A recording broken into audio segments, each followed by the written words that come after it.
Hey, everybody. Welcome to On Grade. This is episode 23. Devin Boudreau is in Canada, up visiting some family. And because of our lovely United States government, because of the way his visa and stuff is working, he has to sit up there for 30 days until he can come home. So I'm joined tonight by a very special guest and a very good friend of mine. And most of the listeners probably know him, Mr. Erik Struebig. How are you, senor? Not too bad. How are you? Oh, it's a Friday evening. I'm sipping on some cold water and You just got to get the big Stanley Cup. Be a basic bitch. I need to get Stanley to sponsor us, even though I don't have any of their shit. I'm a Milwaukee guy. If this doesn't tell you about my past, this is actually a Pelican. So we got the gun cases on lock. So. Yeah. That's what all the goodies were in. That was the good shit. You knew that was the stuff that you knew. That got a Pelican case. I want it. I don't care what it is. Yeah. Doesn't matter. I didn't care what's in it. I just want the Pelican case. Dude, that's my service truck has 50-50 pack out from Milwaukee and Pelican cases. Yes. So like, what's this foam like? Just leave it. Don't touch it. Sometimes I feel like Alan from The Hangover. Like, don't touch it. Don't even look at it. Keep walking, old man. Well, we had a special thing happen today. I want to give a shout out to my brother from another mother, Mr. Colt McCormick. Everybody knows him as the certified wrench. He had a very special thing happen for him today, and his son was born. And he was born at 9:34 a.m. this morning, and his name is Lucas. Gotta give him a mini Harley. Yes, sir. He was born at 8 pounds, 15 ounces. So we just became uncles. Look at that. Yes. Danger. Now and Miss Certified Wrench did a great job from what I'm reading in the post on Instagram. Yeah. Now we can be the cool uncles, get them motorcycles and guns and all the stuff that every kid freedom on. Yep, 100%. Yeah, we definitely need to have like like the Trump on the tank with the screaming eagle and the American flag and the fireworks going on. Then we can get old James out there with his magic tool bus to fix the battery when it dies. Exactly. Is that wrench certified? So want to also give a shout out to my other brother from another mother, Mr. James DeVinny. He's I asked him if he could guest host for me tonight since Devin couldn't be here, and unfortunately he was going to his brother's homecoming game. Oh yeah, he's got a younger brother. City. Yeah. What's up, bud? Yeah, he's got a younger brother. Yeah, he's got a little brother. Yeah. I'm the youngest, so I don't have that problem. So. Yeah. Everybody's like, "Oh, you're the youngest. You must have got spoiled." I didn't get fucking spoiled. I got all the hand-me-downs. See, I was the oldest one, so I had all the rules. Yeah, you had all the rules, but you also got new shit, whereas everybody else gets the hand-me-down shit. Yeah. Well, I moved into Dad's hand-me-downs at like 12, so let's we wasn't little for long. Those my boots? No, they're our boots. Welcome to Russia.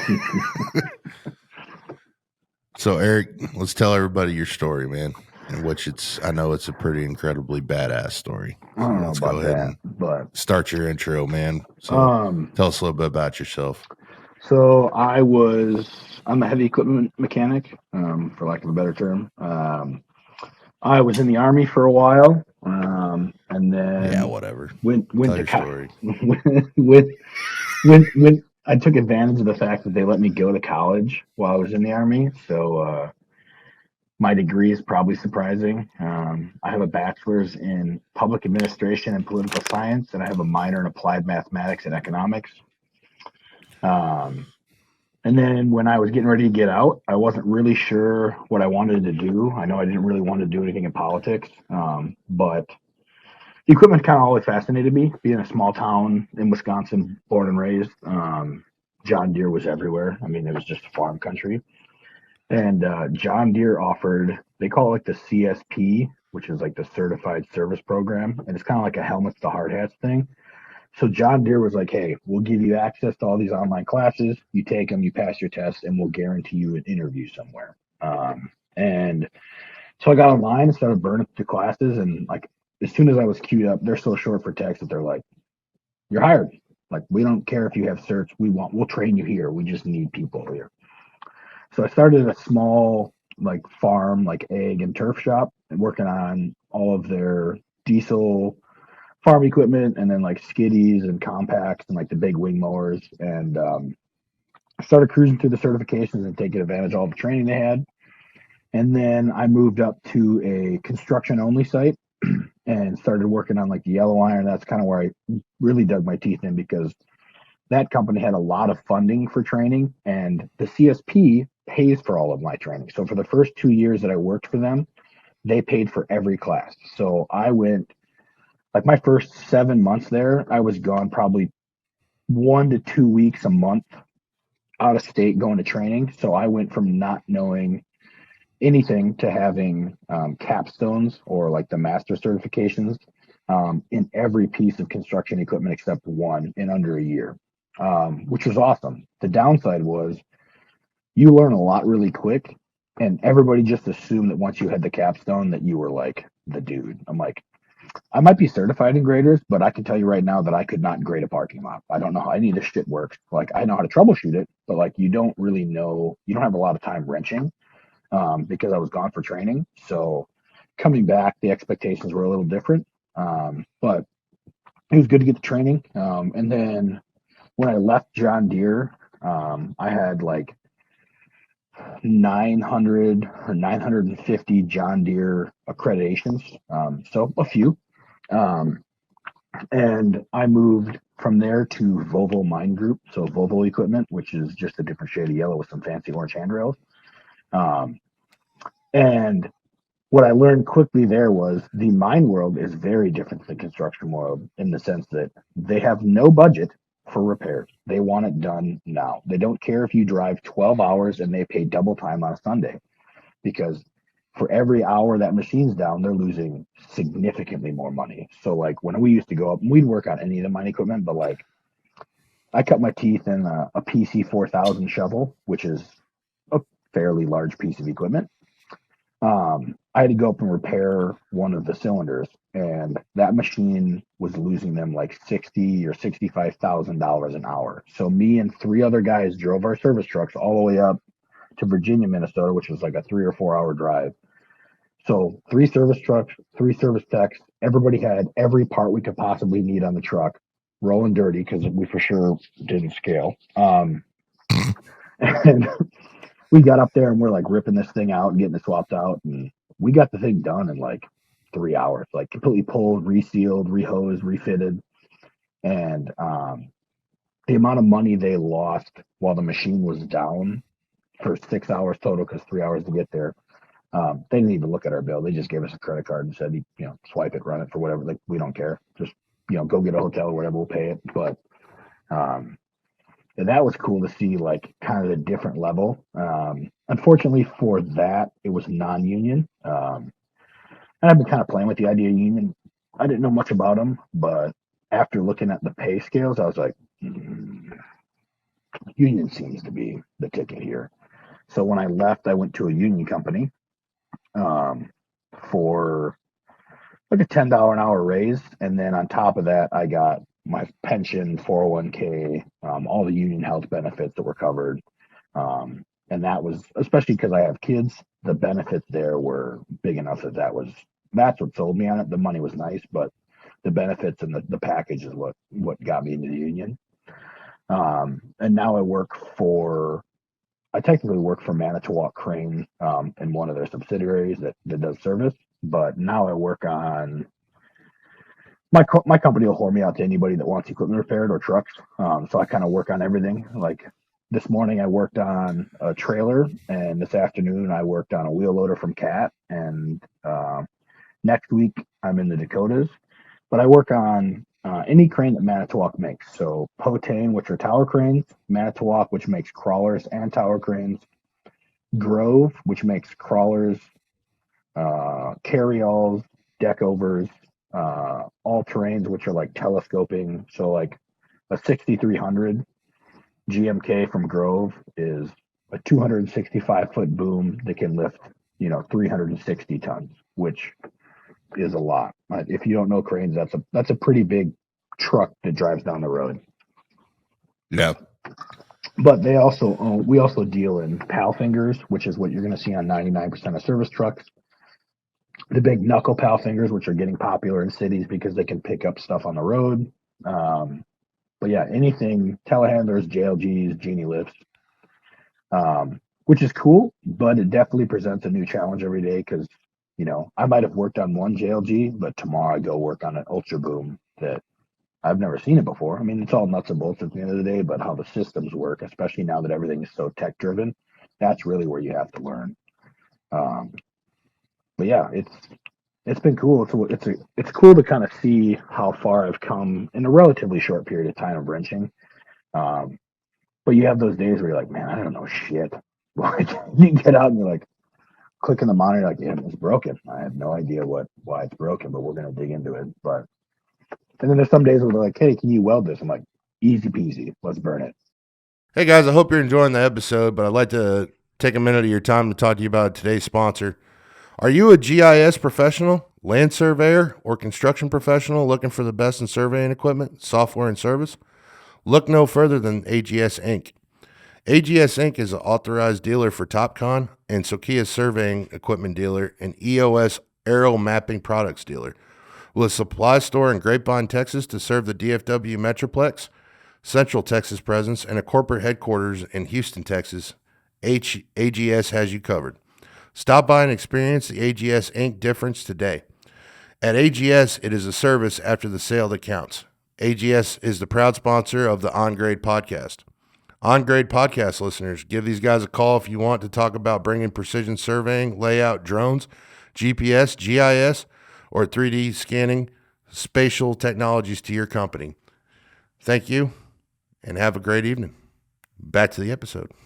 Yeah, I gotta say, I give you guys nothing but respect, man. It is one of the most thankless jobs in our industry is the guys that go out there and fix everything for us. Yeah. And when I had Colton on, I said the same thing, but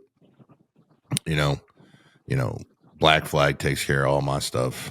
For the most part, where we use heave. Yeah. Yeah. He ain't sent me a hat yet. Yeah, I got a hat. I got a hat and a shirt, and I was stupid, and I washed the shirt, and now it's like a schmedium. I'm like, you know what? I don't need a crop top today, but guns out, and my beer guts out. Yeah, nothing. You got nothing. Women show the titties. Why can't I show the titties? Whatever. Yeah, exactly. I've been working hard on these motherfuckers. Mm-hmm. Double cheeseburgers, bro. Yeah, killing it. But yeah, one thing an operator pointed out, and I guess I never really thought about it, but he's like, I don't know how you do it. I said, what do you mean? He goes, if the machine breaks down, it's a bad day for us, and we're scrambling.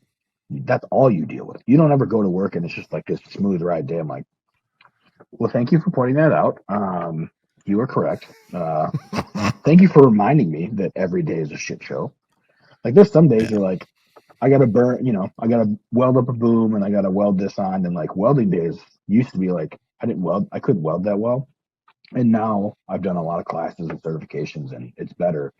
And now welding's like, if I can weld all day, cruise control, throw the hood on, throw some tunes on and just fucking burn it.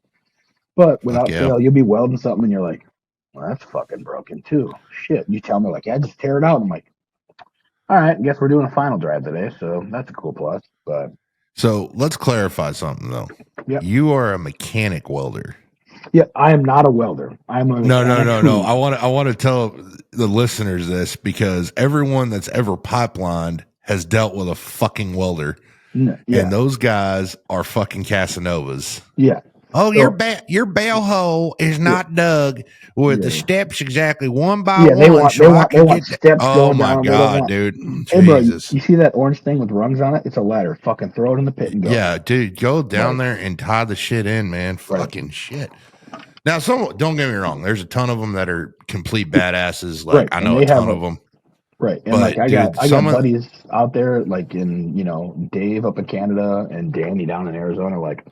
Those fuckers will fix and burn anything. But you also have dudes that are like, they got their $150 Ariat shirts and they're fucking, they're like, my custom made welding hood. Right. I'm like, hey man, I know a guy down the road that's got a sugar scoop that was $45 with a fix 10 shade and he'll outburn every single buddy. Like, good kudos to them. Like, I have fancy weld hoods because my company saw fit that under the safety budget, which doesn't exist. So like I got, like an ESOP, like a $400 ESOP, and then I got a PAPR for doing confined welding. So I got like a $3,000 3M PAPR. But on the end of the day, for them it's safety. There's no issue, which I appreciate. But I'm a mechanic who welds, and with this company, because crane service and stuff like that, we do a lot more welding than I would like heavy equipment. Like some guys will burn some teeth on, or a cutting edge, or patch something. But like when you have to go out and weld a boom, and it's got to be, you look at the spec and it's like, you need a root pass, you need to preheat to this temp, you need to take a picture that it's been preheated to that temp, you have to do this pass, you have to do this number of cap passes, this rod has to be used. Like my service truck, I'll give major props. So the company I work for, part of their business is truck upfit, so they build service trucks. Right. So when I got my truck, they said, all right, what do you like? What do you want to change? So I pulled all the drawers out. I put whatever drawers I wanted in it. I got to pick everything in my truck. So like my truck has all of my mechanics tools, right, which is pretty expensive. But I have a Bobcat 250 welder. I have a carbon arc gouging setup so I can air gouge. I have a plasma cutter from Hypotherm that runs off of that. On top of that, I have a full cutting torch rosebud setup. What else do I run on there? I have a hydraulic power unit, so I can run, like if a machine goes down or a PTO goes down on a truck, I can just plug my power unit into it, and I can run the crane from my service truck. That's awesome.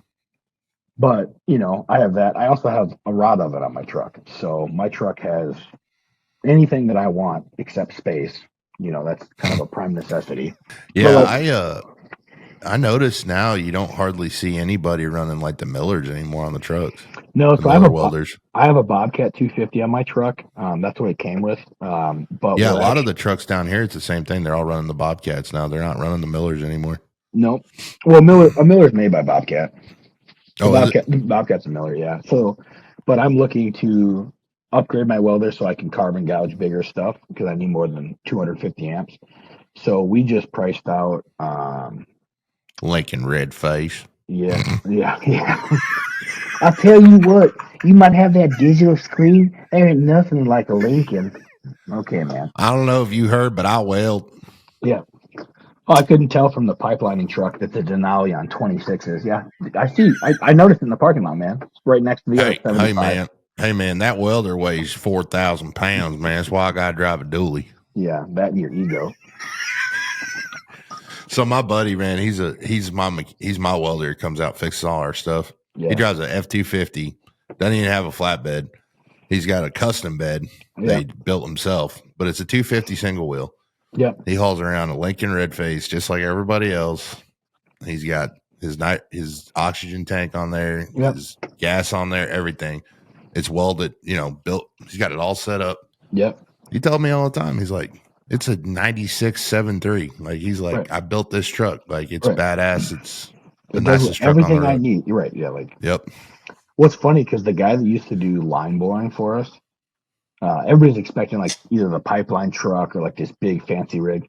This dude pulled up in a 1500 Silverado with a Miller Trailblazer in the back and all of his other stuff on the side.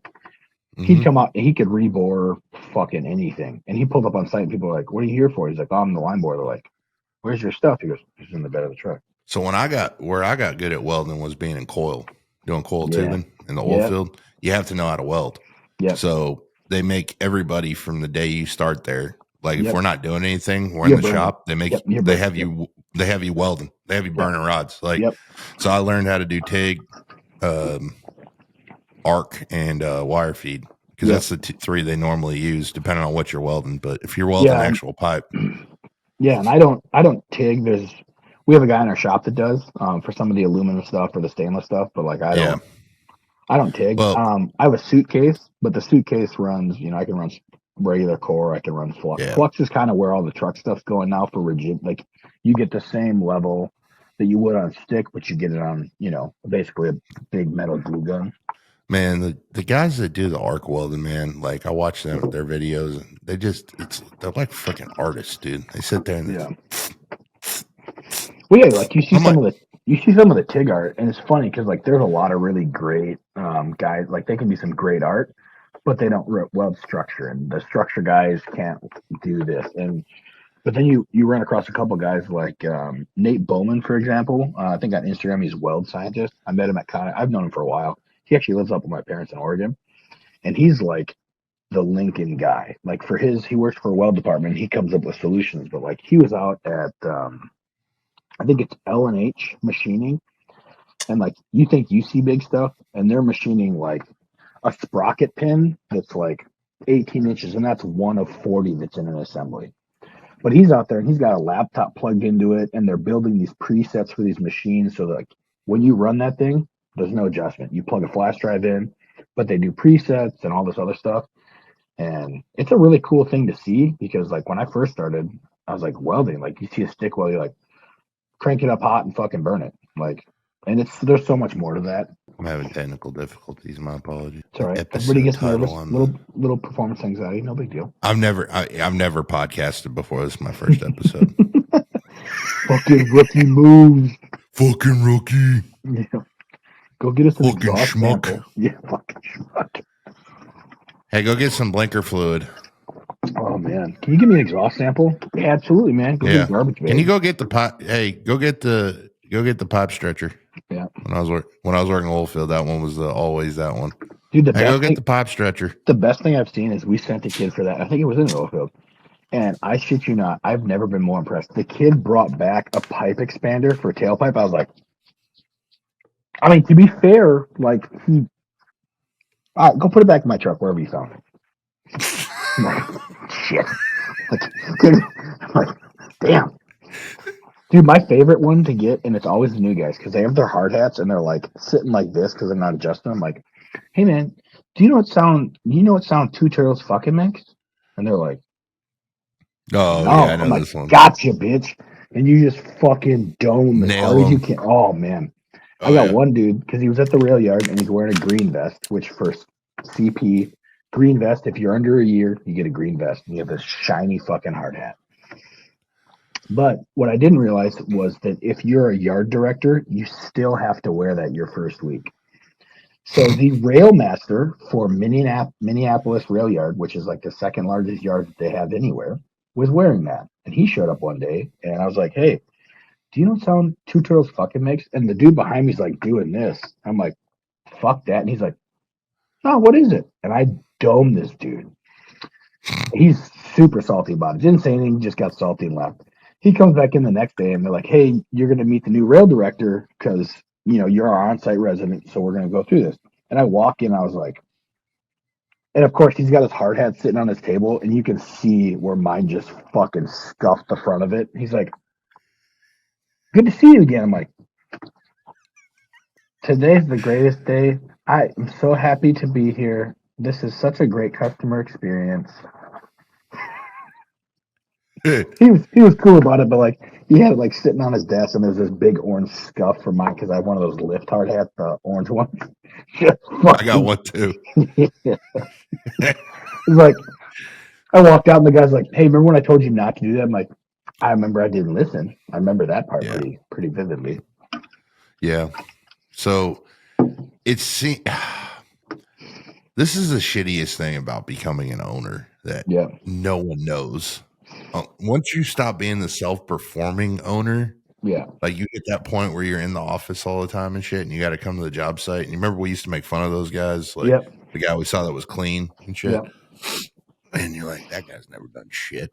Yeah, he's got a college fucking degree. Well, now I'm that fucking guy. Yeah, and it's weird because I go to the jobs and like it's not my guys that look at me because they know I've done their job, right? But the utility guy, like, or the concrete guy, or the mechanic working on my shit is like, oh, this fancy pants motherfucker. Yeah. But as soon as I come up and they see me spit, and I go, what the fuck you guys up to? And they all go, oh, you used to work in the field, didn't you? I'm like, fuck yeah, I did. I was like, bro, I can barely write. Like, what the fuck are you talking about? Hey, you notice all those letters are typed cute? Yeah, it's because I can't write with a pen. Yeah, I write like a 5-year-old. Yeah. So anyways, I wanted to talk to you about something that you brought up, and I thought it was pretty cool. in our questionnaire we sent you. Yeah. Oh, by the way, for anyone that's wondering, my man here lives in Minneapolis, Minnesota, and I have been there. And I'm going to tell you something that a person from Texas would never admit. That was the hottest fucking place I have ever been to in my fucking life, bro. Everybody's like, what? I'm like, humidity, man. I'm telling dude, you all the fucking humidity there was fucking horrible, dude. We went there in July. Yeah, so And try doing that outside every day in FR coveralls with FR underlayers because you work for the power dude, that company. was fucking horrible, bro. We were up there in July of 2008 for the Republican National Convention. They had us up there doing security. Yeah. That was the fucking worst fucking month of my life. Because we were in Denver. We were in Denver right before that for the DNC with Obama. Yeah. And that was fine. That was great, you know. Yeah. But we were stationed in Colorado, so I mean, we were used to it. But we went from there to fucking Minneapolis. Yeah. Oh my God, dude, that was absolutely horrible, dude. And that's when I met. That's when I remember my Tom Brokaw story. Yeah. That's when I met him. Was nice. Yeah, so I'm working up there. It's 7:00 at night. I'm fucking sweating my balls off, and this fucking guy starts giving the Secret Service guys shit. I'm sitting there with my dog, and the guy's like, he's like, I need to see your ID, sir. And he's like, I'm fucking Tom Brokaw. Don't you know who the fuck I am? And he's like, I don't give a fuck.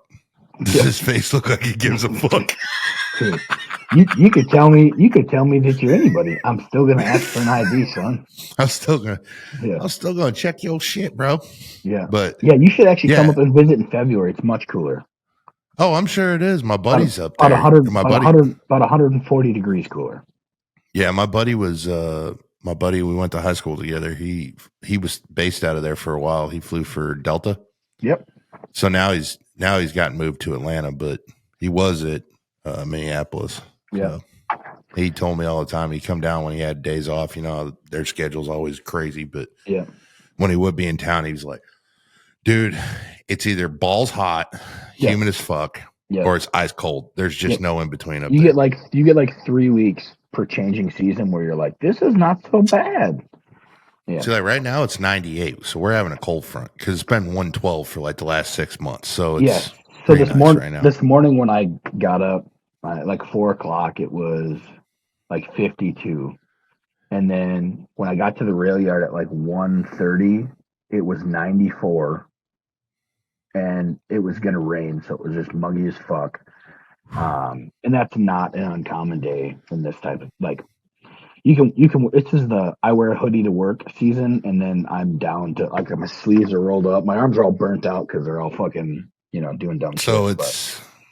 So we've got roughly another month, and it's drive to work with the heater on, come home with the AC on. Yeah. That's usually how it goes. Like it's like end of October, beginning of November, it starts doing that, where you got to turn the heater on in the morning. By lunchtime, you're turning the AC on. Yeah, I'm about 3 weeks from my truck never turning off and the heat just being on. Yeah. Yeah. Yeah, Antarctica, pretty much. Yeah. Yeah. So the first like big road call I made for Manitowac was out to Deadwood in February. I've always wanted to go there.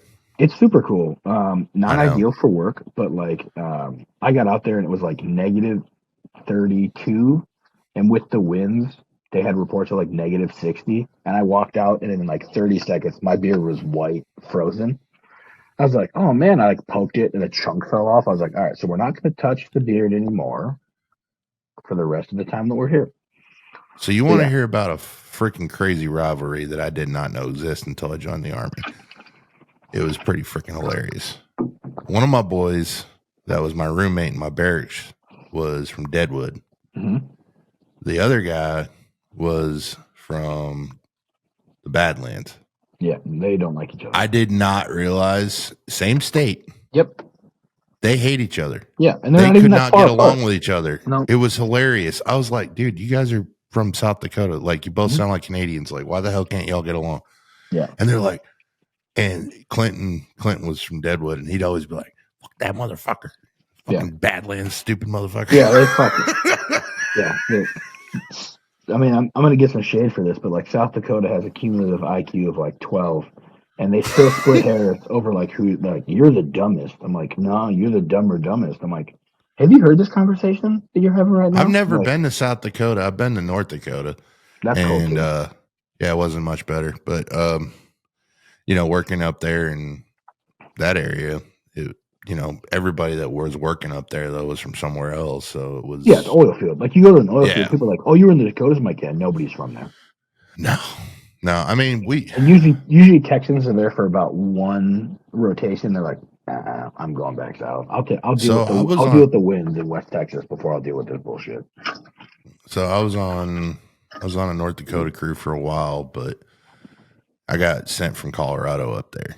It Yeah. wasn't that bad. And then I got put down in Wyoming, and Wyoming was a lot better. I was working out of Gillette area and all that, so it wasn't as bad. But like, I try to tell people, everybody thinks Wyoming's all mountains. And I'm like, dude, eastern Wyoming looks like Kansas. And they're like, no, it doesn't. I'm like, dude, it's flat as fuck, and Right. the wind blows 900 miles an hour. It's not as bad as Oklahoma, but yeah, it's pretty. Oh, yeah. Oh, eastern Oklahoma's beautiful, though, dude. Oh If you yeah, go out to you go to Broken Bow and all yeah, that, oh my God. yeah. But So I mean, beautiful up there. you could find nice parts of pretty much any state except Ohio. That place sucks. But yeah, I mean, like you drive up to the Dakotas, and like right when you get to like Pierre, it's like rolling hills. There's this big river that cuts through it, and it's great. And then you go 5 minutes past that, and you're like, and we're back. All right, cool.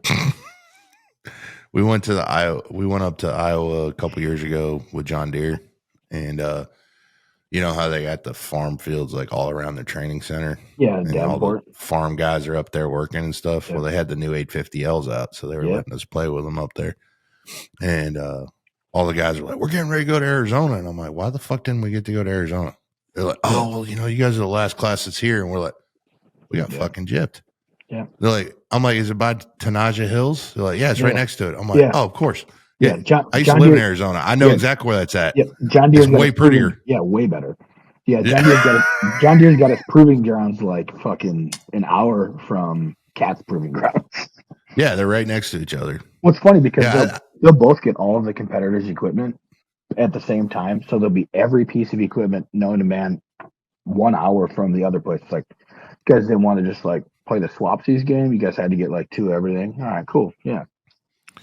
Yeah, it's interesting to see how the next gen stuff's gonna go. Like, we were talking about this before, you and I on the phone, but yeah, like, up there, I didn't go this year. I don't know if you did, but at Con Expo, they had those two machines, and the guy was sitting in like fucking Arizona running them. Yeah.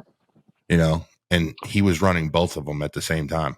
Yeah. It was so I got to work with Brian and Rick from Sweat and Grime and Diesel and Iron. Shout out to those guys, by the way. Shout out to those big homies. Yeah, I was with them, and we got to go. Like, they're a lot more into like the tech side of it and like the next gen equipment. And I forget what the machine was called, but it looked like a backhoe tractor.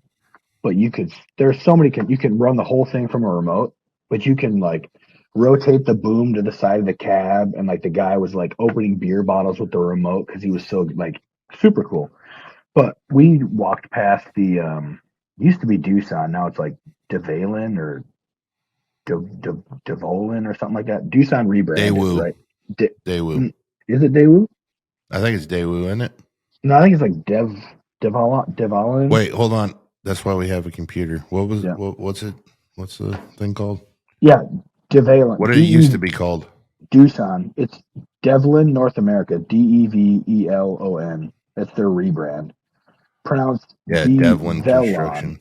Yeah, which is it is derived from develop onward, said VP Todd Recklin of Growth Initiatives.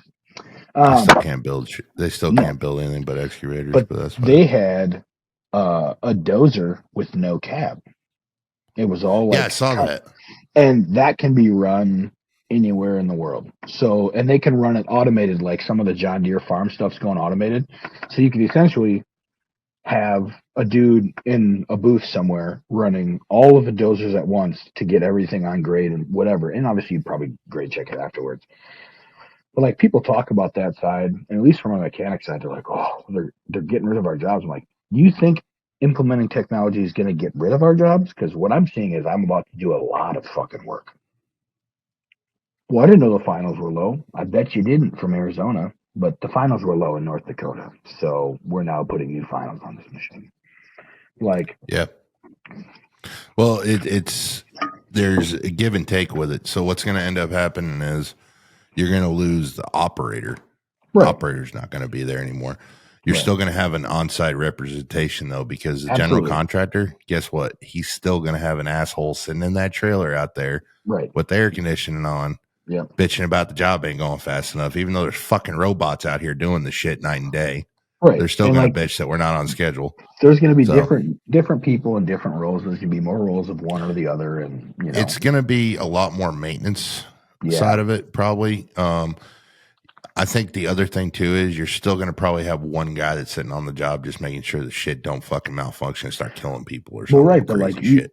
like if you run Trimble or TopCon or Leica or whatever it is, like look how many times you have those guys on site to try to get that stuff squared away. Now add 500 more times of that to the equipment to run it because there's nobody there and everything runs off sensors. Now that mechanic has a laptop. I mean, he's still got tools, but he's going to have to do a lot more diagnostics and a lot more tech work because there's so much more of it in the machine.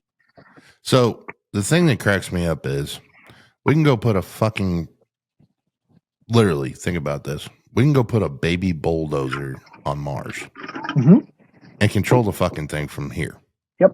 And the resolution on it is better than the security camera footage at 7-Eleven. 100%. Now, what I can't, yeah, they can do that, but they can't seem to figure out how to get grade control to automatically figure out where the hell you're at on the job site.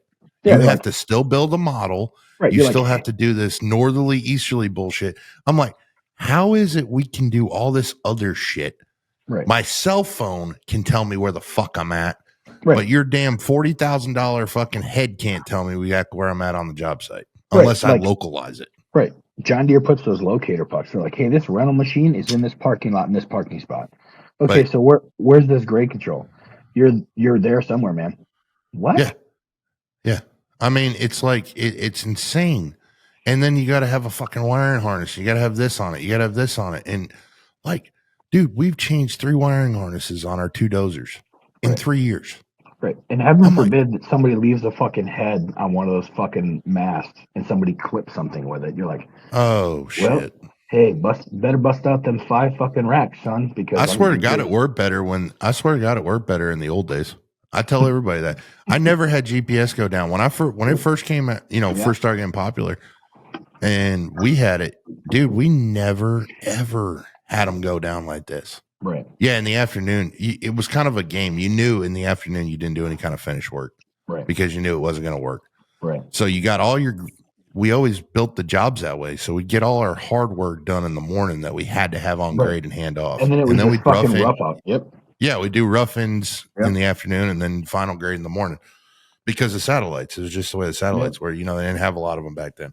Right. But so to me, it's just, I don't get it. Like, a lot of people are all about, oh, we're losing our jobs. Oh, we're losing this. And it's like, dude, your role's just changing. That, and you might, all it's going to do is end up in eventually, it's going to start screwing our industry. And I'm going to tell you why it's going to start screwing our industry. And a lot of people aren't looking at the big picture of this. Yes, the company's overhead is going to drop because they're not going to have to pay as much in payroll for 30 operators anymore. They can put 2 guys out there to do what 30 guys used to do. No, they're just going to have a $2 million grade budget. Right. But the problem you're going to run into is the machine itself is going to cost what a payroll costs you for a fucking year, dude. Right. Like look at a skid steer, for example. You used to be able to get a John Deere skid steer with everything they had for like $40,000. And now it's 100 now. Right. And as of like last year, I think a John Deere 333G, which is like their bells and whistles skid steer, without a bucket from the company I used to work for, was like $119,000. Yeah. Is there $70,000 worth of tech differences in that? Yep. Not that the operator wants. Nope. They got some smelly fluid in them. Some cow piss. Shout out to my boy Taylor for the wicked shirt from Ken White. Um, That's gangster. but yeah, I think it's just one of the money's going to be there, and people are like, well, if there's less operators, it's going to go down. I'm like, just because there's less operators, don't mean anything's cheaper. Those machines are skyrocketing in No, price. it's just Like, the machine's price are going to go up. So you're not losing any cost. no, As an owner, I can attest to this. You're not going to lose. You know, some owners will be like, "Oh wow, I'm about to cut my overhead 50%." You're not though, because your equipment payments are going to go up like right. You 10 to think 15%. your labor costs are going to go down, but your capital expenses are going to skyrocket when that grader costs you $2 million. Now, I will say this though. That's something we're not looking at. That's federal taxes you don't got to pay on somebody. Yeah. That's workers' compensation you don't got to pay on somebody.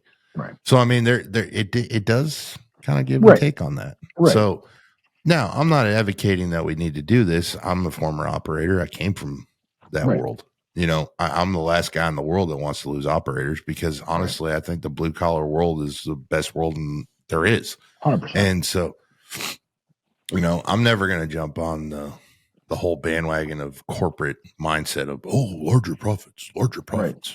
You know, I'm just not that guy. Right. I'm the guy that's content with let me have some land, my house, and Right. some kids and a couple guns in the safe, and I'm good to go. No neighbors. Some cows. Yeah. Some horses. Yeah. I like neighbors. But you know, it's just I don't know, man. It's just it's interesting to see what the transparency is now with it. You know, it's yeah. I don't know. It kind of scares me at the same time because you are taking that human factor out of it. Right. Like 747s can fly themselves, but there's still a guy sitting in the seat. Right. Yeah. You gonna get on a plane without a pilot? Probably not. No, I wouldn't get on one. No. I mean, they got them automated cars now, and they're saying that they're having nothing but issues. It's causing traffic jams and all sorts of stuff. Like they had a traffic jam in Austin last week that like 7 fucking automated cars were all, and they ended up causing a 2-hour traffic jam. Yeah, middle of the day. The dude running everything was like, you know what? I'm actually going to go on strike today. So I think I accidentally spilled my Starbucks on my keyboard. Oh shit! Is that an important one? No, that's just city buses. You're good. The thing too that we wanted to talk about was, you know, operations of a company. Yeah. At what point do you want to make that jump to stop hiring a third party mechanic, taking the time to buy the truck, get the guys in? I've heard this for a couple years now because I've been on the fence about it because our machines are getting a little older now, so they're getting close to being paid off, and now the maintenance bills are starting to go. Right. But yeah, because you get new equipment and you got a lot of warranties, and a lot of times the new equipment, the problems you have to have, you know, like Service Advisor or eTool or whatever it is, and you're going to use a dealer for that because I'm not going to hire a mechanic that's going to have to call somebody else to come out that I'm going to watch him run a computer, right? Yeah. But when they start getting, like you're saying, to the paid off, and you're kind of on the other side, like, how many pieces of equipment justifies a mechanic or an operator that splits his time or whatever? Right. We did that for a short time. I actually had one of my guys, he worked for a local Deere dealer down here for a while, but he wanted to learn how to operate. So he worked out of his pickup though, but he had toolboxes on his truck. So he could do like basic stuff. He was doing the hoses for us. He was doing our services, like our oil changes, stuff like that. But he wasn't doing anything like you'd be doing. And he wasn't doing, if anything computer wise happened, he called me up. He's like, you buy me a computer, but it's $40,000. Yeah. Well, that's the thing. Like by the time you buy your licenses and you keep them up to date, like I think what I've always heard, you know, a mentor of mine who listens to the show, we just talked on the phone the other day for 3 hours. So you know who you are, by the way. He's always told me about 20 machines is when you want to start looking at getting your own haul truck and when you want to start looking at getting your own mechanic. Yeah. Another friend of mine. You're saying haul truck like a lowboy to transport equipment? Yeah. Okay. Yeah. Because, I mean, that's starting to add up now. I mean, we're at, God, 12, 15 grand a month in moves. I mean, it's like, dude, that's a tractor payment and the fuel. Like, well, right. And like, if you're hiring it out from like a lowboy perspective, like you know, if you need permits or whatever, like by the time you pay those fees, you know, how much of that could have been, you know, revenue somewhere else. But now you also don't have to work on their schedule because I'm not setting up a pick.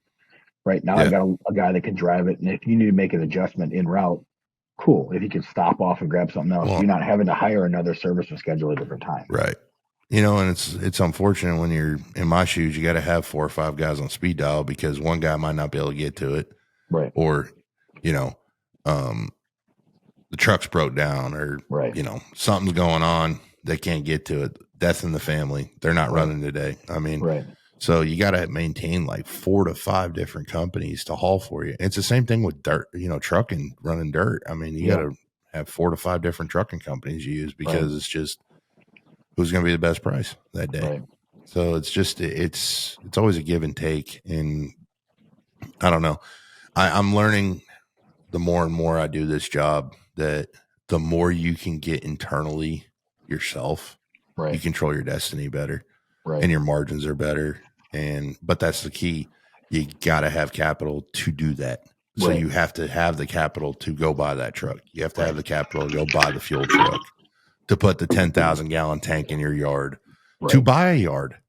Well, I don't got a fucking yard right now. My shit sits on job sites until the next job starts. I usually make a deal with them. I go, hey, you know, we're going to keep this excavator out here a couple of days. No problem. You know, waiting on this next job to start. So, you know, normally nobody wants equipment sitting in their yard. That's not a good thing. No. When like you look at companies, and here you see it because you work year round, and for the most part, a lot of companies will work year round or at least most of the year, and then the wintertime is when the mechanic, if you have an in-house mechanic, that's when everything, like his big PMs are getting done. If he's got to pull engines, he's got to do big rebuilds, or if the machine's going to go to Cat or Deere for a relife or whatever it's going to be, that's when it's going to happen here because of the weather. But if you go to a big construction company like one by me, we'll say Vite, right? Vite has a tremendous amount of equipment. That yard looks pretty scarce most of the year. Sometimes in the winter, the specialty stuff like the excavators they bring out on the water or whatever, they'll sit in the yard, right? Because you ain't going to do that. But if there's equipment in the yard, it's not making you money. Yeah, it's definitely not. And it's one of those things that you gotta make mindful of that, like always, you know, when you're buying equipment. You know, you see a lot of guys, we talk about it all the time, you know, you got guys that go out and they want to go compete with Veet. You know, It's like that company's 100 years old, dude. Like they've been doing it for a long time. And I can promise you, when they were the age company you were, they probably had less shit than you do. Right. You know, they didn't get a building that's got a fucking crane mast as its entryway overnight. You know, it's a long game, man. It's a fucking long game. All this industry is a long game. When you get equipment paid off, that's when you have the capital, because you're still charging the same rates you were charging when you were paying for it. Right. But once that machine is paid off, you need to start putting a percentage of that money towards buying a service truck, towards hiring a mechanic, all that, because you have to do what's EOE. I know you know what EOE is. You've been doing this long enough. Yeah. EOE is a line item that you put inside your hourly rate. It's literally 6 to 10% of whatever your hourly rate is, figured for maintenance, engine rebuilds, services, all that stuff. So your tractor might cost, say it's $250 an hour. You should be saving $12.50 an hour. That sounds like a lot of money. It's really not, though. No, not in the you add that up over 50 hours, it's like $600-700. But you got to think, you're counting on that machine surviving 6 to 12 months with no major issues. Right. And that way, that nest egg you built up is there. Right. So when it does happen, you can go, okay, well, we've got the money for this. Right. So, like, let's say you put that machine out for 50 hours and you save that $700, right? Yeah. I'm going to tell you right now that we'll use the Cat dealer in town here. At $197 an hour in the shop, you are going to get about 2.5 hours of diagnostic time on that. And all they're doing right now is telling you what the problem is. We haven't fixed it. We don't have fucking parts for it yet. That's what I'm saying, guys. You got to start it from the day you buy the damn thing, because you might go to, Eric knows as well as I do, if you got a warranty on it for the first year, 2 years, they're going to fix it for free no matter what. It comes with it. Now, this is the great part. They build these fuckers to last exactly that 24 fucking months, and that pump goes. I'm telling you right now, hydraulic pumps go out at 24 fucking months. No matter how long you run it, you can run it 10,000 fucking hours, or you can run it 1,500 hours in 2 years. That pump's going to go out. I don't know what the fuck it is with those things. But I proved this point. Right. I bought two of the same exact machines, and one had like 5,000 hours on it, and the other one had 3,500. Guess what? They both went out within like a month of each other. Right. Yeah. And like I was talking with one of my service writers, and it's a little different on truck and crane side because there's different warranties for different things. But like when we were out there, we were going over it. I'm like, oh, is this a warranty? And they'll look at it like, nope, it's 2 months out of warranty. I'm like, fuck. Like PTO's out, swing motor's out. Dope. All right. Collector block blown out. And then you have some guys that 3 months in, they're like, this thing ain't working right. And like, hey, have you serviced this thing or looked at it? Yeah. I'm like, are you sure? Because your engine oil ain't even on the dipstick. What do you mean? I'm like, you guys don't do like pre-trip inspections? Oh yeah, the operators do them every day. I'm like, more than like a.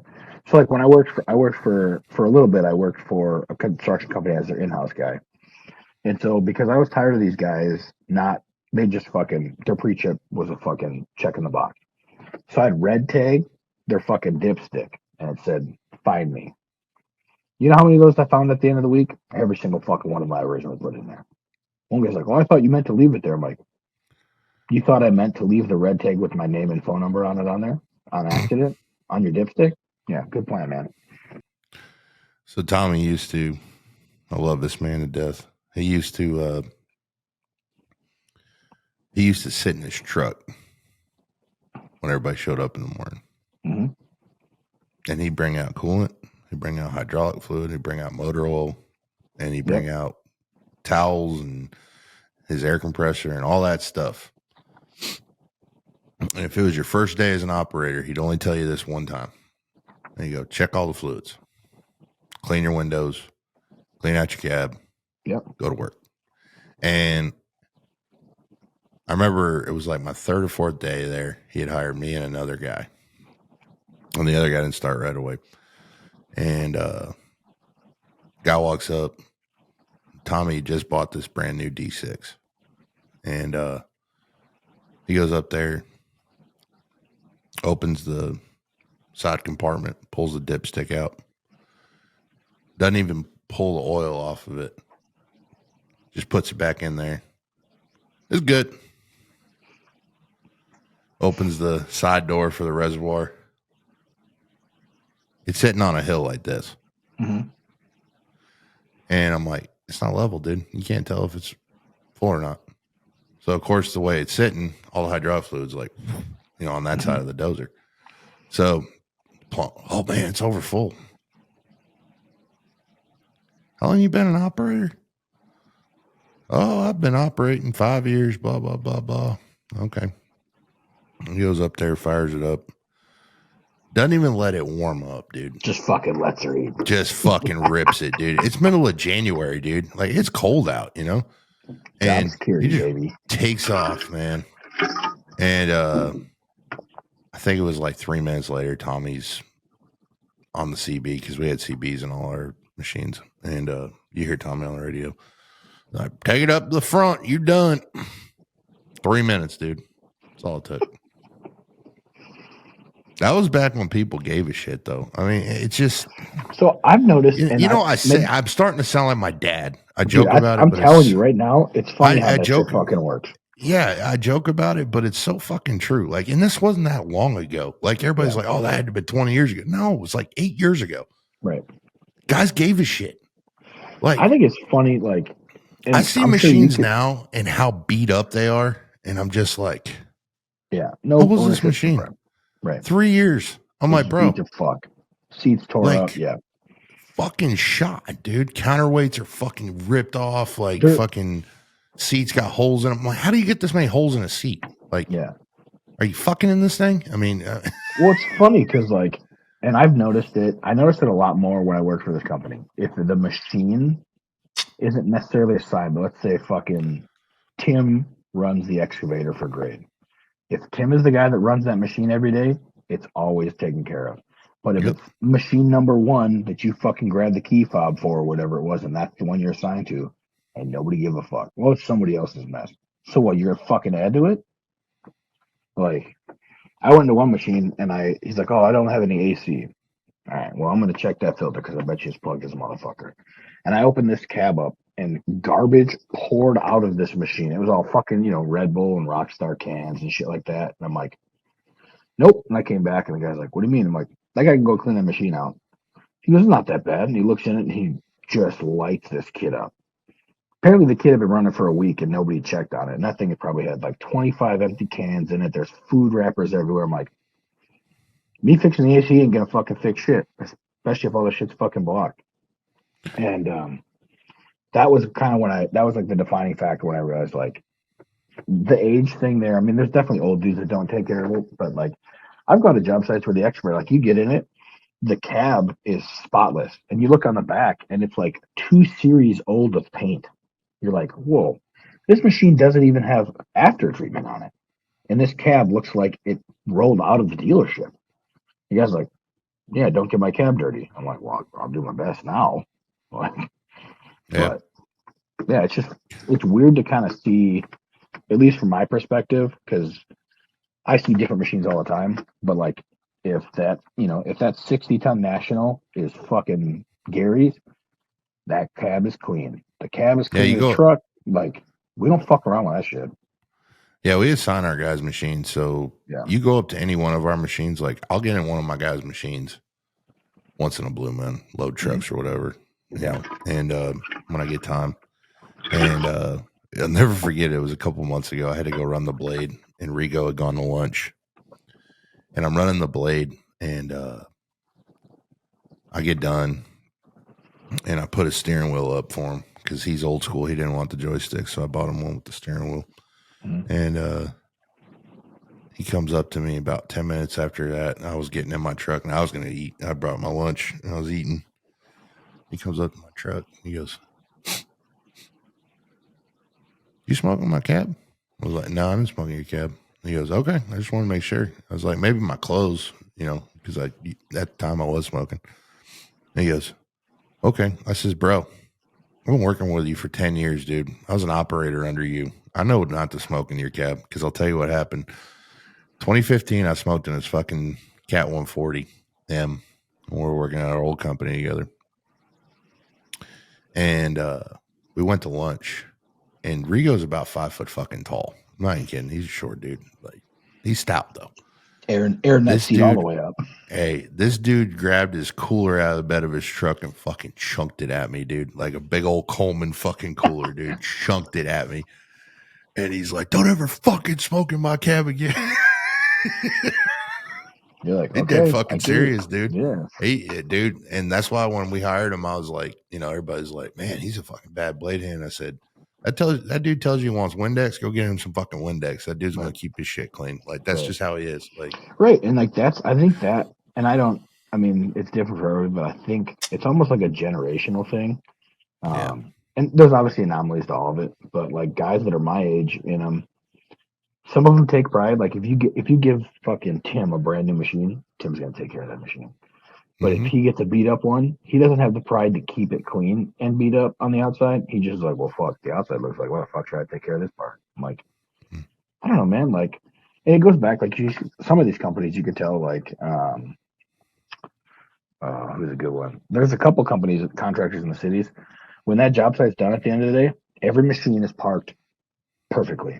And you go to some job site, and it takes a little bit of time. People are like, well, I don't want to track the machine over here. I'm like, is that really going to get that much wear on the undercarriage to move it so it's lined up and looks clean? Or at least line it up square to something, like the building or whatever. You go to some job site, there's shit open. There's fucking doors open. We park ours in the lawn every night. Our every guys night, park. Right?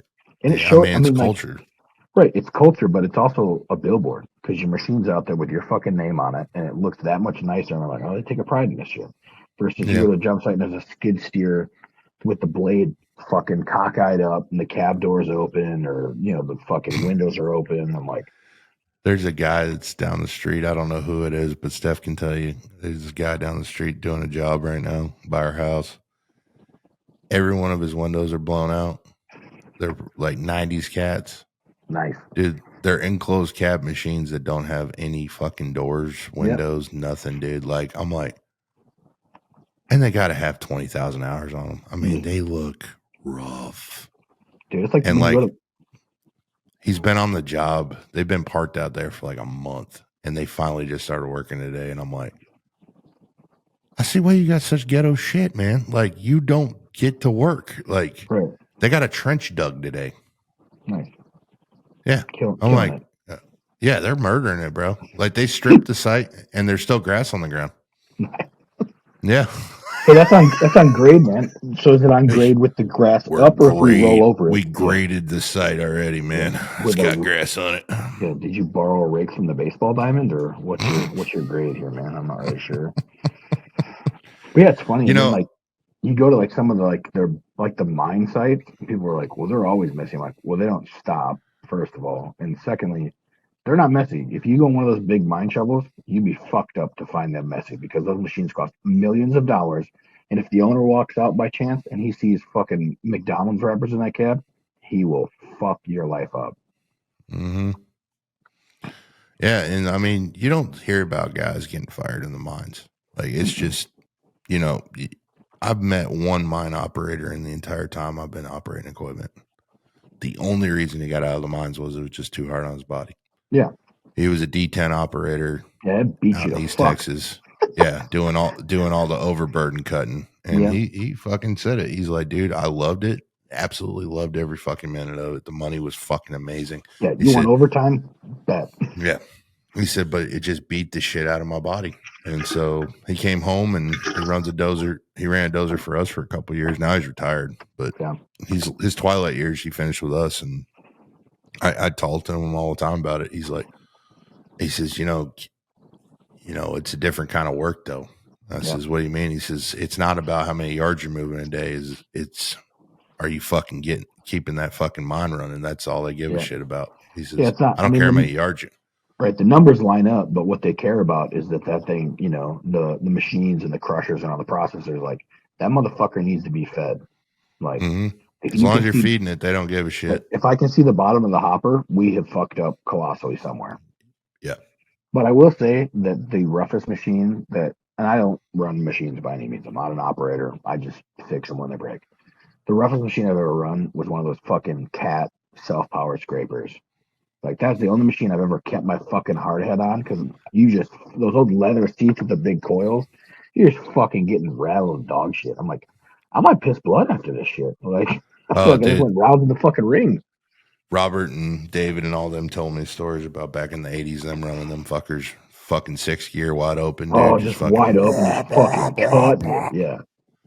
You know, a lot of guys back in the day when I was a kid, they all ran them out here. There's a lot of scrapers out here back in the day. And you still see them from time to time. But it's not like anything like it used to be. No, a lot of guys are running like the scraper beds from tractors. Yeah, they're running the tractors with the scrapers. Yeah.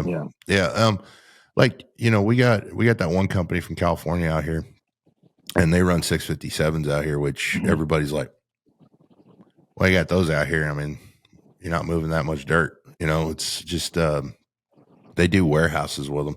Yeah. But what was funny was they tried to do moisture conditioning with them, and they found out that you can't run scrapers in moisture conditioning slots, and they wondered why everybody else ran off-roads and water trucks and dozers and 349s, and now they're figuring out.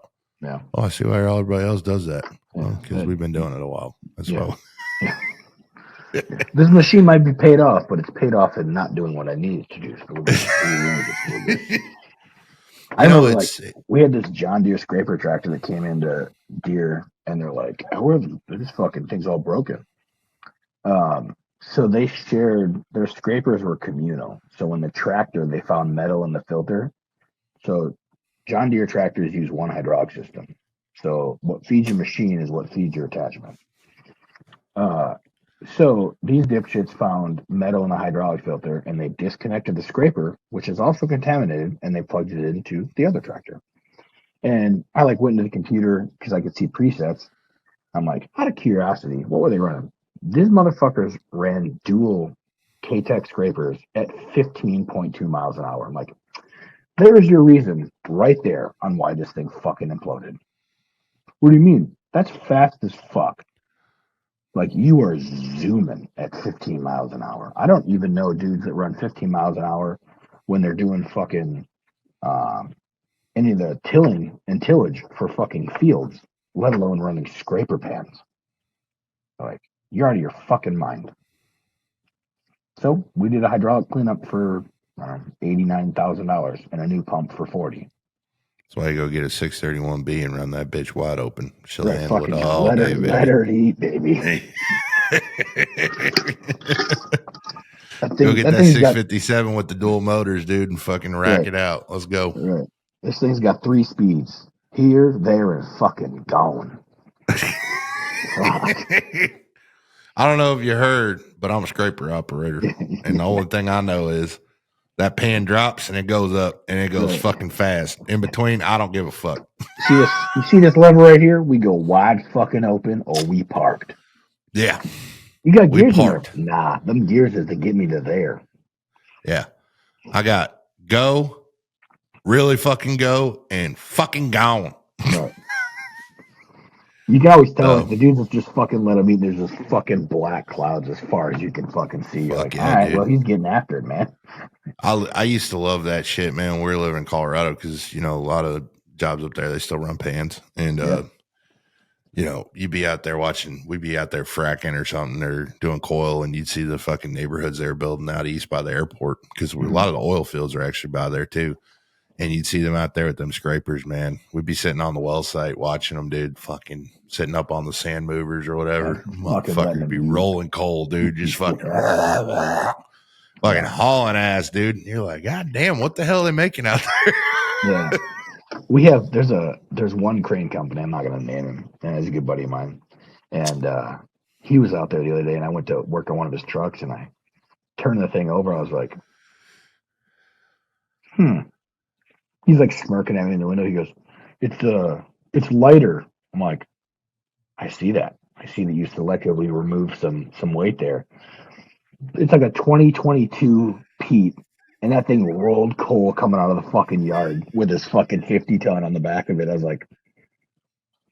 said, what are those? He goes, oh, those are more weight reductions. I'm like looking at one, and it's like the after treatment is like half the size of my dining room table. I'm like, what's that out of? And he like looks over. I'm like, did you delete a 350-ton Grove all-terrain crane? He goes, that bitch got the sauce. I'm like, oh, fuck. Don't call me for engine work, man. I'm not gonna be able to touch that thing with a 20-foot pole. Yeah, that thing blows up. It's gonna be fun. Yeah. I was like, how much power does that thing have? He goes, all of it. I'm like, all right, that's all I'm gonna ask. I'm not going to confirm nor deny that I might have done that with some machines, but they're out of warranty now, so it don't really matter. But it was funny when it happened because my guys called me one day and I didn't tell them we had done it. And one of my dozer hands calls and he's like, turns it over. He's like, this thing's got a lot more fucking oomph all of a sudden. I said, yeah. He says, what the hell did you do to it? I said, I had a mechanic come out and make some adjustments. Yeah. What? Now, when it's the right guy to come do it, when he calls you on the phone, he goes, so you want this motherfucker shooting fire or you want this motherfucker rolling coal? Which one do you want? Do you want to see the turbo glow from the cab, or are we just looking to get some sauce out of this thing? The fucking side of the dozer cab's just black. You're like, all right, let me crank it back a little bit because crank it back a little bit. You can't see out of that thing. They had a rig out there. So I worked for a oil company. I was from Canada originally, and I'm not gonna name its name. It's out of business now. It's owned by a U.S. company now, but they had a bunch of Western Stars. And they had the old Detroits in them. And it was a first gen Detroit. And, whoo, baby, I'd be out in like Pecos going back to Odessa with that bad boy, pulling the flatbed. And you just let off and that bitch would go. You're like, I drive, dude, it'd be 100 degrees. I drive with the windows down. Just wanted to listen to that truck, dude. I didn't even listen to the radio, dude. It was just a badass truck, man. You're going full bore. You see an overpass. You're like, I think I'm going to let off for a second here. Just let her eat. Make sure everybody fucking knows. Like, hey, man, don't merge. Yeah. I will tell you, everybody's talking shit on that new Cummins, but that C16 is a pretty good fucking motor, man. I mean, the ones I've drove I've never had a problem with any of them. I know, OTR guys and stuff don't like them, but if you're just using them for local shit, no. The ISX 15s, the Cummins, Yeah, whatever. ISX 15s. Yeah, I get them mixed up. The Cat was a C16. That's right. The one we had, the 15, the ones we had in the gun trucks were yeah, the gun trucks. We had the C16 Cats. Yep. Wasn't it? Yeah, it was the C16s. I think in the 1151s, wasn't it? Yeah, I think so. Those were bad. Yeah. No, once they put turbos on them. It fucking rips.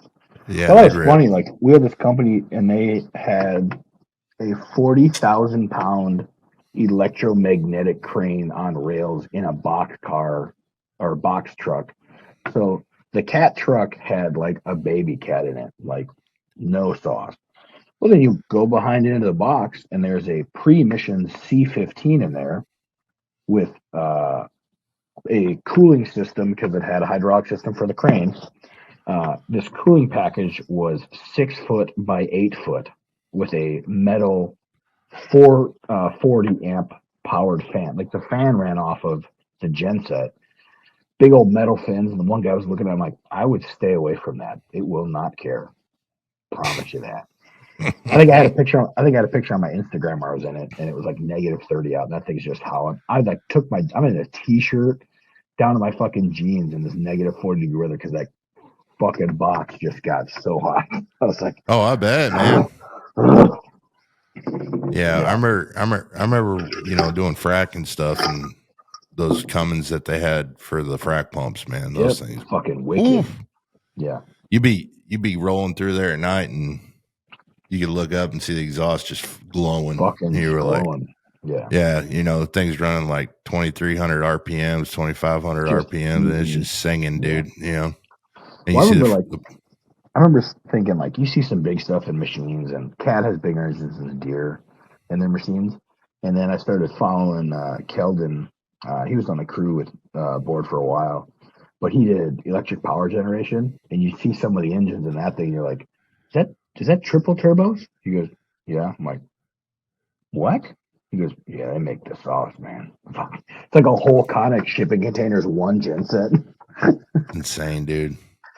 How many gallons of coolant does that thing have? About 190. I'm like, gallons? He's like, yeah. I'm like, Jesus. You got a fucking tanker out there filling it up. Yeah. I need 4 service trucks out here to fill my coolant up. Right, yeah. He just puts the gun on, zip ties his shirt. He's like, I'll be back after lunch. Yeah, go get the fucking static pump, fucking sitting there. Yeah, that was how it was for us, man. We had for frack, we had those we had a actual like service truck, but it was just for the operators, not mechanic service truck, but it was just our like lube truck. Mm-hmm. And we had I think 200-gallon drums of fucking coolant on them. Yeah. I mean, if that sucker just dropped below the line, dude, you knew you had to put 50 gallons in it. I mean, it was fucking insane. I'm like, dude, what does it need? Like, when I first started there, I was like, what does it need? Like 5-6 gallons? They're like, needs 50. I'm like, what? Add a zero. Yeah. Well, I remember, like, I saw it on a farm. It was this like weird looking trailer. And the company's called Thunder Creek. Shout out to Thunder Creek. Oh yeah, Thunder Creek. They're dude. I'm gonna buy one of those one of these days. If you're an independent mechanic, or even if you're a construction company, buying one of those that has like the 3 or the 4, depending on what you run, 3 or 4 fluid capacities, that thing's fucking tits. Because they're awesome, dude. And you can run DEF in one, hydraulic in one, and engine oil and coolant, or whatever you fucking want in them. And they make all kinds of configurations with lights and pumps and all this kind of shit. Oh, dude, they got some awesome stuff, man. I mean, they really do. A mechanic who's got a truck full of tools, he doesn't want to put lube on it because you're going to be overscaled, but you can tow that bitch. Game changer. Well, we're getting towards the end of the episode, bro. But I was going to say real quick, I wanted to talk about something that we missed, and it's my fault. I wasn't thinking. You were asking about growing your employees and path of success. Yeah. I think the biggest thing that you should find when you're trying to grow your company and grow your culture of your company, is find like-minded individuals. Yeah. I think it's the same concept that we had in the military. You Right. know, sometimes you go to a platoon and you click with those guys, Yeah. or you don't. You know, Yeah. it's a family. And so I've found over the years that every company I worked at, I figured out a way to get along with everybody. That's just my Right. personality. There's some guys out there though that's not them. They just they want to be with this certain type of individuals. And I think the biggest thing that you need to find is you need to find a home. Right. You don't need to find a company, you need to find a home, because Yeah. a company, if they treat you right, they take care of you, they talk to you, you're not a number there, that's where you want to work. Right. I know guys that take pay cuts to get treated better. 100%. Yeah. And you know, I mean, it's, I will say that, like, I have never quit a job for the company. I have definitely quit managers. oh And I yeah. feel like Yeah.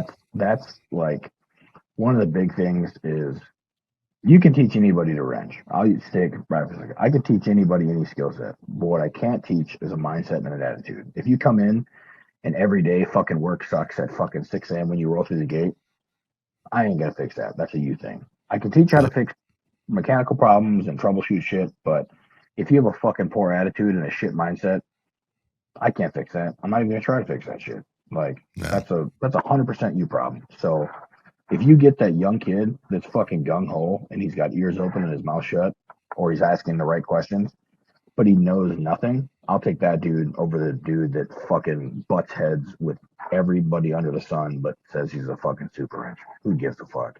I know that. I think that's the hardest thing for me is coming from our world, and going to the corporate side of the business. Yeah. And dealing with these people that they stick their nose up at our guys, you know, Right. our people. And I'll never, you know me, I might work in their world.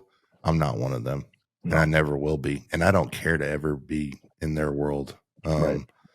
I see what slimy pieces of shit they honestly are, and I want nothing to fucking do with them. Right. And you get those managers and those bosses that are like, yeah, I'll go to bat. And as soon as somebody above them comes, they're like, no, I told them not to. I'm like, what the fuck, man? Like, yeah, you're willing to sell it lead down the from river the because fucking it pushes, front, man. Right. Like Lead. your people are not stepping stones to get higher. Right. And like everybody sees it like, well, I'm gonna move up in this company. Okay, well, if you're moving up, you should be bringing those individuals with you, not because you owe it to them, but because that's how you get higher up. If you're just using people to fucking jump up the ladder, fuck you. Yeah, exactly. I really don't have. I think the thing for me that bothers me the most is the code that you follow in the field dies in the offices, and a lot of guys follow that code. I tell Steph about the code, and she's never really. She's starting to learn more and more about it. But it's you always do what you say you're going to do. You back you back a guy up, even if he's fucking wrong, and then you deal with it later on, one on one. It goes back to like those big military principles. And if you have good leadership, you praise that guy in public and you scold him in private. Because if I have if I have a problem with my boss, I'm never going to call him out in front of other people. That's none of their fucking business. He should be still seen as a leader if he makes a mistake. Behind closed doors, we'll have a conversation. But you get these bosses that like think yelling and shouting in front of people. I'm like, that's how you think you're going to command respect? If you have to tell everybody in the room that you're in charge, you aren't in fucking charge. I don't. I And like that's the big thing. Like the Army is the same fucking way. I didn't ever see. I think the hardest thing for me right now is it's not my guys that I have a problem with. It's not even my employees. Like, you know, once in a blue moon, you get that employee that just calls and he just drives you fucking nuts. Like, you know, and that's part of being an owner. But, you know, you got to have people skills. And, you know, I'll be really polite to them on the phone and nice and all that. And as soon as I get on the phone, I'm, God, fucking, you know, it put me in a bad mood. And then I start thinking from their perspective because I've been that guy. And I started thinking like him, and I'm like, oh, okay, well, that makes sense. But I think that's what gives me a separation from a lot of guys and Devin too, and Matt from MJM, and a lot of the guys that we've had on the show. We've done that job. Right. We know what you're going through. We've Right. been in your shoes. I've been in your boots before. Right. Yeah, not exactly the same job you're doing, but I've done the position you're doing.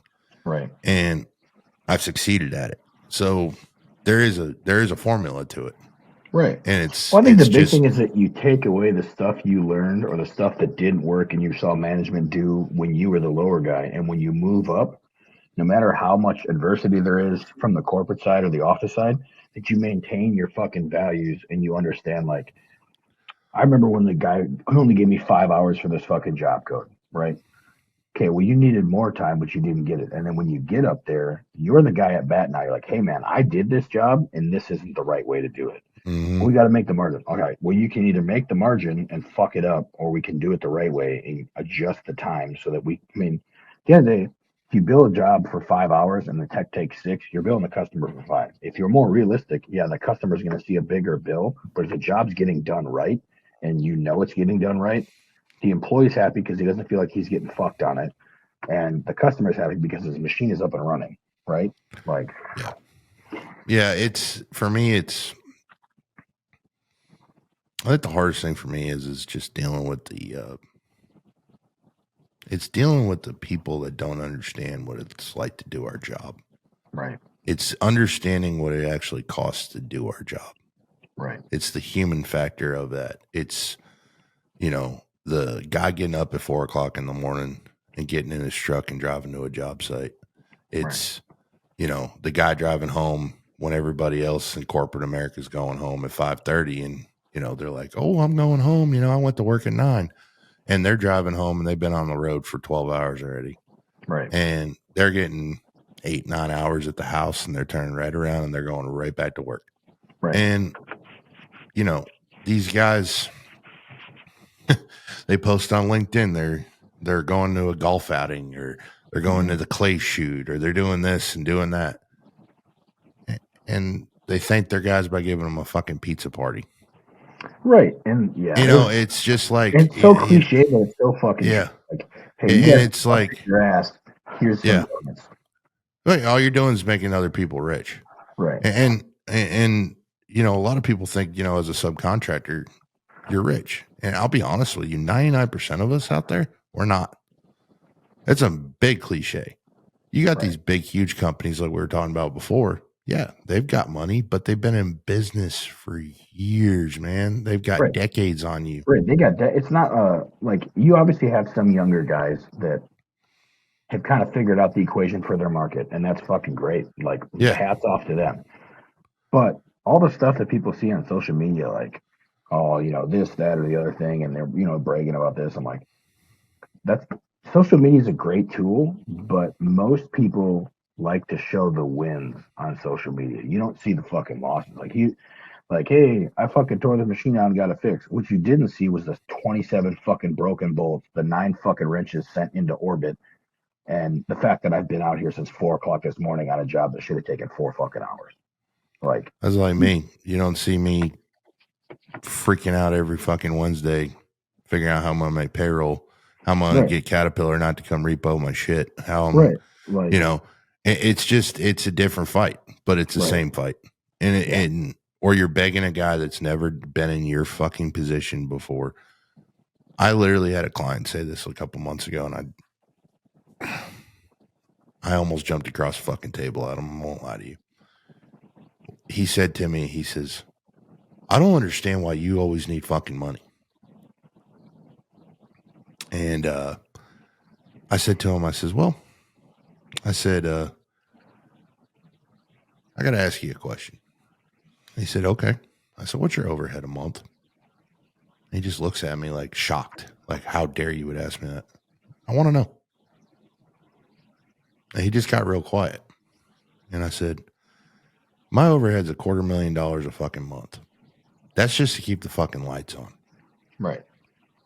I got 20 guys out in the field I got to pay. I got 3 pickups on the road I got to put gas in. I got diesel I got to put in those machines. I've got an estimating staff I've got to pay. I've got a project management team I've got to pay. I've got superintendents I've got to pay. I've got foremans I got to pay. I got operators I need to pay. I've got laborers I need to pay. I've got suppliers I need to pay. Right. I've got mechanics I got to pay. You don't have a tenth of this shit. Right. That's why I need fucking money. Right. And when you say that to them, it's almost like a light bulb finally goes off in their head and they go, oh. And it's like, if you guys would just treat us with a little bit more respect when it comes to the way the contract's written, instead of having to fight with you for a fucking week to get some corrections, right? Paying us in a timely fucking manner instead of playing this whole, well, the owner ain't paid me yet. Okay, motherfucker, I'm in your fucking office. You got Italian fucking marble. Everybody's got a Porsche out front. You probably got the fucking money in your checking account. Right. I don't care if you pay me a quarter of it. Just pay me something, dude. Right. I've done the fucking work. Fucking pay me, man. It's just, and I know I'm going off on a tangent about this, but it all translates because, you know, the guy out in the field don't see that shit. He just assumes that everything in the office is hunky-dory. Right. I can tell you this. I've gained so much fucking respect for people that work in accounting over the past 4 fucking years. Yeah. The ladies that work at the general contractor's offices are some of the nicest women in the world, dude. You would be surprised. You know, you would think they'd be rude, right? It's not them. It's their bosses. It's the project manager. It's the owner of the company. It's those guys. It's not the girl that works there. She sees it. She sees the money. She sees how much money you're owed and goes, holy shit. You know, under her breath, she's saying it. Holy shit, these poor guys are owed $250,000. Right. And they're begging us to pay them. I know why they're begging us to pay them, because they got a lot of fucking bills to pay. Right. Yeah, it's just, it's all transparency, man. And it's just. And it's a disconnect too, right? Because like they don't understand it until you tell them. And they're like, well, you don't get my stuff. I'm like, you're right. I may not understand where you're coming from on your perspective, but I can tell you from my perspective that I need this and this and this, because that's how this shit works. Like, and I don't really deal with the bill issue with customers. Sometimes there's customers that we get a credit card every time we go on the site, and sometimes they get a play in the house. So like one of our customers, for example, has a $200,000 credit limit. Right. So he can run up $200,000 worth of bills before we're like, hey, man. And then we also have customers that we wouldn't give them anything on the house. And when I give that card number, it gets run immediately. Mm-hmm. But it all depends on what your business is. Are you a $1 billion railroad that we're going to float, you know, one day of your payroll on? Or are you the company that we're probably going to swipe your card because I'm not really sure if when I leave here, if we're going to have a cent or any amount of time given back to it.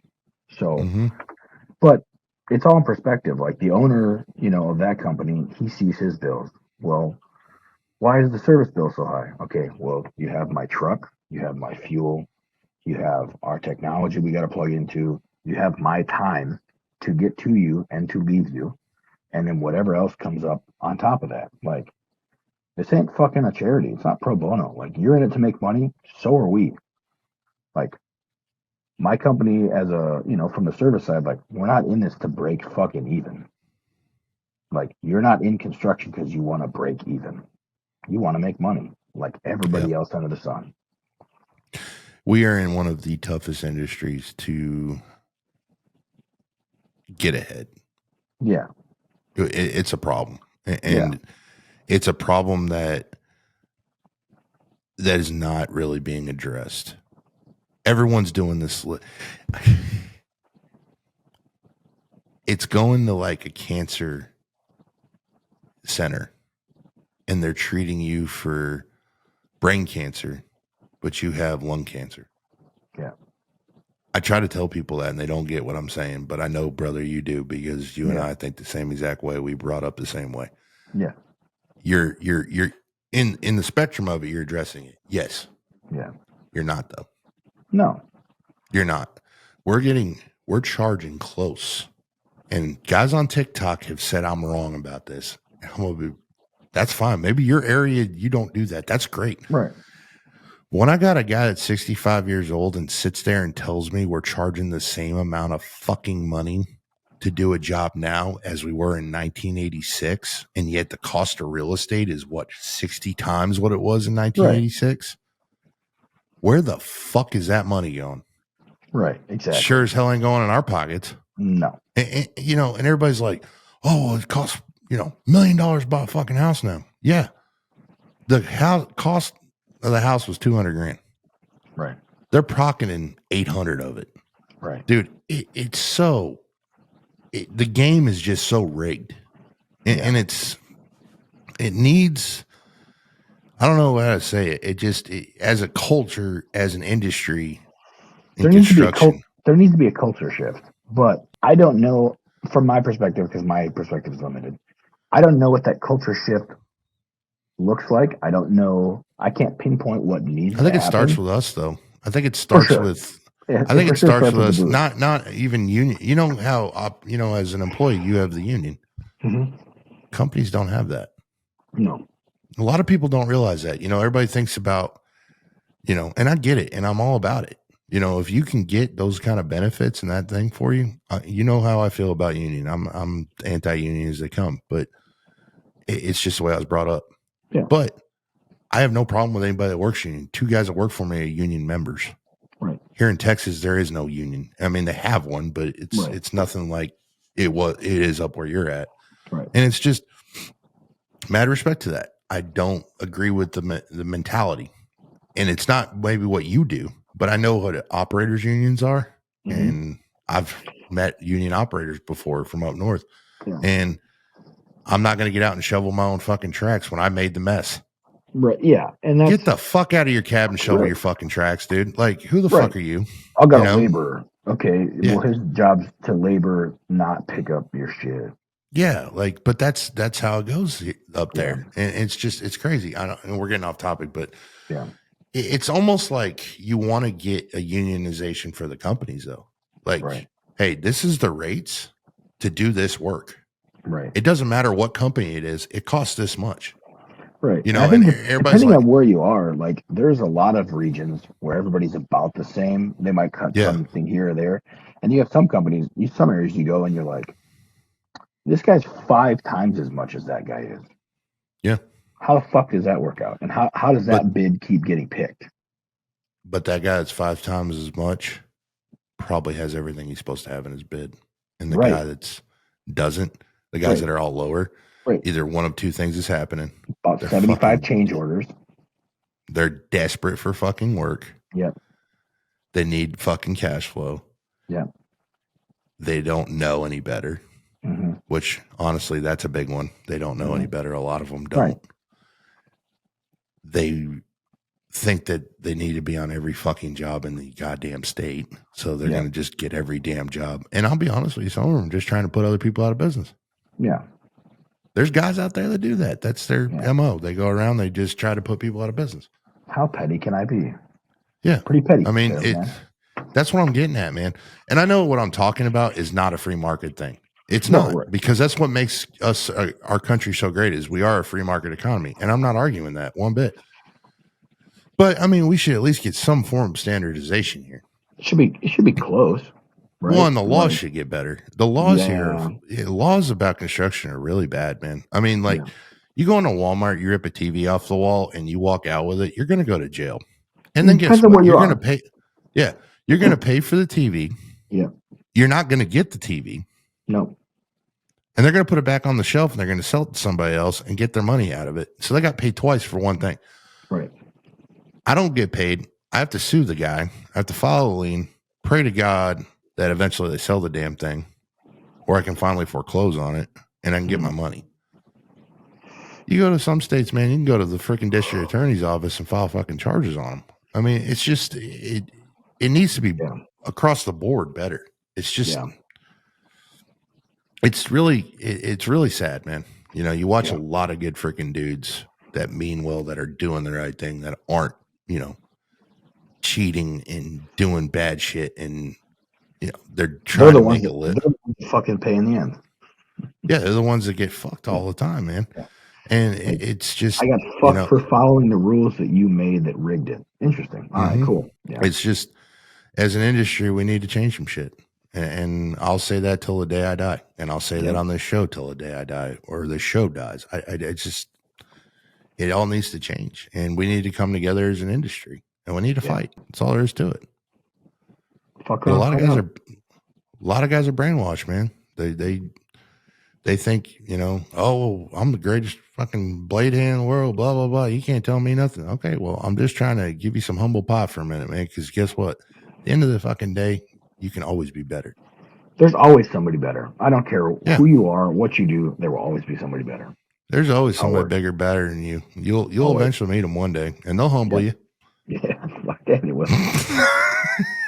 You know, it's just, you know, it might be in a little podunk bar in right outside Fort Polk back in like 2014 on a Wednesday night. But yeah, hey, fuck it. It might be some second lieutenant in Colorado Springs, but you know. Yeah, fuck around. Used to be an MMA fighter. Yeah. So, you know. Found out the hard way that butter bar wasn't so buttery. Yeah. Yeah, it wasn't that buttery. It's pretty slippery, actually. Well, my brother, thank you for coming on. Anytime, man. How can we reach you?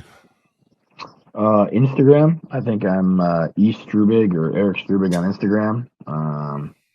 It's kind of all I do. I think there might be a TikTok out there, but I think Instagram's kind of the only way that I really blast stuff out there. So yeah. If you could, guys, give us our 5 stars on Spotify. Like, share, and subscribe on YouTube, please. Hit the notification bell so you can get notifications when we put new videos up. We also have a Patreon. Check it out. We got some cool shit we're starting to do on there. The Iron Eagle Roundtable is coming. I keep saying that. I know I've been saying that for months now. I just got to find the time to do it. Did I say Iron Eagle? I meant the On Grade Roundtable. On Grade Roundtable. Yeah, sorry. On Grade Roundtable. It's not Iron Eagle's Roundtable. Iron Eagle will be represented there, but On Grade's Roundtable. Yeah. And also, guys, please like, rate, and review on Apple. Give us our 5 stars if you wouldn't mind. I don't care if it's my breath stinks or Erik's a badass. And also show some love over the Certified Wrench, Colton, and shoot him a PM and tell him congrats on being a daddy. Yeah. Everybody shoot up Devin. You know, he's up in Canada. You could probably use some love. I'm sure he's missing Texas in the warm weather. So probably sick of maple leafs and Canadian geese. So. But like I said, guys, if you could just keep spreading the message. We're doing great. You know, we've been averaging 1,000 downloads a week. I mean, it's amazing. You know, I got nothing but thank you for all the support. We do have On Grade hats. So if you want one, shoot us a PM, and it's $25 plus shipping. So wherever you're at, we've sent them as far as Canada already. So not a big deal to send one in the U.S. Plus, there's some sweet On Grade slaps in America and Canadian colors, if that's your floating thing. Yes, we do have the stickers and both flags. I haven't been able to figure out how to do the Texas flag yet. I'm trying to do that, but it's not working out. And also, if you could give love to Erik's social medias. I'm going to put all the links for his stuff at the bottom. Also, check out the reading list that we have for you guys. Sun Tzu, The Art of War, and Traction. Of course, everybody that's going into business should read that book. I don't care if you're selling T-shirts or doing an excavation company, or you're doing the stereotypical bro vet thing and starting a T-shirt company with some whiskey. T-shirts or coffee. Not a hit on anybody at all. Got all love for those guys. Yeah. Well, anyways, guys, thanks for listening and thanks for watching, and we'll see you next time. Stay classy.